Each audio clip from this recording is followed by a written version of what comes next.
The following is a presentation of the Eagles Sports Network. Back on the Domino's postgame report, Adam Cavalier alongside Carson-Newman head women's basketball coach Mike Mincey as the Eagles prevail over the USC Aiken Pacers 94-68. 25th straight home victory, Mike Mincey, and took you a second to get rolling, but once you did, a dominant effort.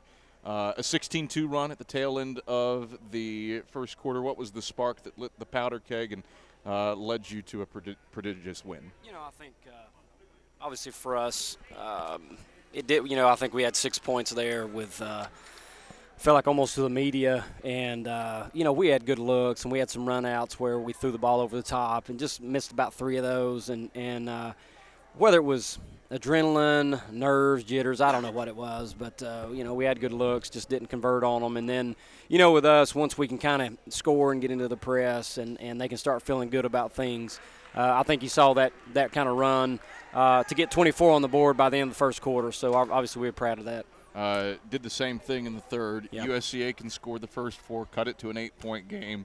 And then the defensive pressure really dialed up. 17 turnovers after halftime. You score 21 points off turnovers after halftime. What was it about the defensive pressure that was just a little bit better after halftime? Well, you didn't see any defensive pressure in the first half. We of course we changed the press up a little bit in the second half, which probably helped us, but we just weren't guarding them. Our cuts when we're trying to get back and we call it fix-it situations, we're not very good. I thought we could have had some steals when they were throwing cross-court passes and that kind of thing, but we just weren't playing hard. I mean, we weren't playing to our standards in terms of effort. Obviously we talked about it at the half. They came out in the third quarter only up by 12, and of course, like I said, they cut it to 8, and then boom, they really got some steals and got some easy buckets, and those are the things that we've had done to us by Carolina and Tennessee. And so when you can do that. And get those easy buckets, it's obviously going to propel you forward. And, of course, we had a big quarter there in the third quarter. Micah Wester, 24 points in the first half. What did she do to carry the load offensively? Scored, man, and a lot of times, sometimes it's set up for her, and then other times it's just stuff that she's able to do because she's a good basketball player.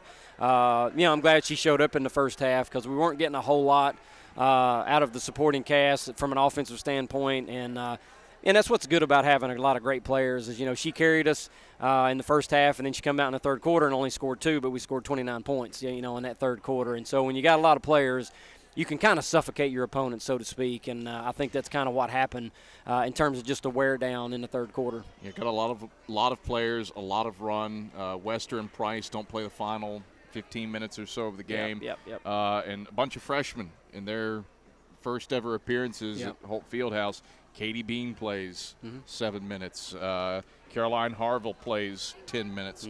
How happy are you that you were able to get those freshmen some extended run on the floor? Well, I'll be honest, we just had a conversation in the locker room about it. The only reason in the fourth quarter we didn't give some of our starters more minutes just to get a better flow was because we have a game tomorrow at 3 o'clock. I mean, that's the only reason. And I told them, we're going to hold a high standard. It's not a situation for the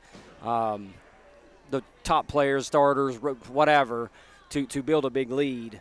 And then this is your time to go out there and not get anything done because we were giving up offensive rebounds. We had some turnovers. We weren't getting any offensive rebounds. And they got to learn. I understand that as a coach, and it's really good to kind of give them that game experience so they can build up. But it's going to be cleaner. And if we hadn't had a game tomorrow, I would have probably rotated some of those starters back in to get them more minutes. But with a very good Lander team tomorrow and with a track meet, it's probably going to be, I was glad that I could, take those top 6 to 8 kids and get a lot of rest in their legs. Mentioned the Lander Bearcats. They eked out a 55-53 win over the Lenore Rhine Bears in a really thrilling game to start the day.